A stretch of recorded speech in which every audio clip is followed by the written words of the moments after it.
আজকে সারাদিন ফেসবুকের নিউজ ফিড থেকে শুরু করে অনলাইন মিডিয়া এবং জাতীয় গণমাধ্যমগুলো একটি সংবাদ প্রচার করে আসছেন যে একটি রিট করা হয়েছিল মহামান্য হাইকোর্ট বিভাগ রিটের প্রেক্ষিতে একটি রুল জারি করেছেন যে স্থানীয় ইউনিয়ন পরিষদ নির্বাচনের চেয়ারম্যানদের শিক্ষাগত যোগ্যতা স্নাতক পাস মর্মে একটি নির্দেশনা এসেছে বা দিয়েছেন। এ বিষয়ে বিস্তারিত এই ভিডিওর মাধ্যমে আমি জানাবো।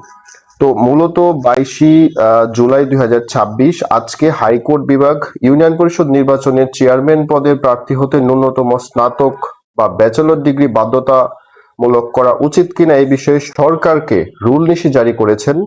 তবে গুরুত্বপূর্ণ বিষয় হলো আদালত এখানে স্নাতক পাস বাধ্যতামূলক ঘোষণা করেননি, বরং এটি বাধ্যতামূলক করা হবে কিনা সেই বিষয়ে সরকারের কাছ থেকে জানতে চেয়েছেন।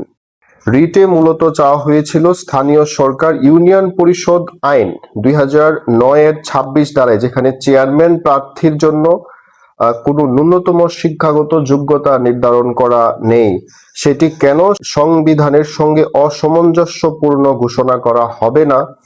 একই সঙ্গে এই ধারায় সংশোধন এনে চেয়ারম্যান প্রার্থীর ন্যূনতম শিক্ষাগত যোগ্যতা স্নাতক এবং সমমান নির্ধারণের নির্দেশনা কেন দেয়া হবে না, এই দুইটা বিষয়কে উল্লেখ করে রিটকারী চেয়েছেন।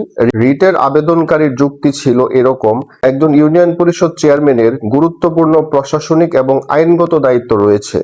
তিনি গ্রাম আদালতের সভাপতির দায়িত্ব পালন করেন, যেখানে নির্দিষ্ট সীমা পর্যন্ত দেওয়ানি এবং ফৌজদারির বিরোধ নিষ্পত্তির ক্ষমতা থাকে। অথচ একই ধরনের বিচারিক দায়িত্ব পালনকারী বিচার বিভাগীয় কর্মকর্তাদের জন্য উচ্চ শিক্ষাগত যোগ্যতা প্রয়োজন হলেও ইউনিয়ন চেয়ারম্যানের ক্ষেত্রে কোনো ন্যূনতম শিক্ষাগত যোগ্যতা নেই। তাই স্নাতক ডিগ্রি বাধ্যতামূলক করা উচিত বলে রিটে দাবি করা হয়েছে। রিটকারী আবেদনের প্রেক্ষিতে মহামান্য হাইকোর্ট বিভাগের পক্ষ থেকে যে সিদ্ধান্ত দেওয়া হয়েছে এটা এখনো চূড়ান্ত কোনো সিদ্ধান্ত নয়।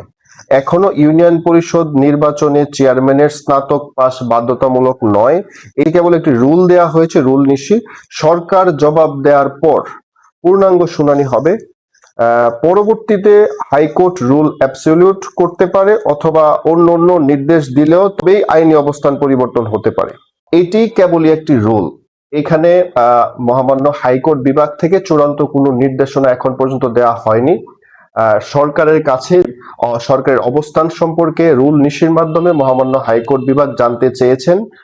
ওই জবাবের পর দুই পক্ষের উপস্থিতিতে একটি চূড়ান্ত শুনানি হবে।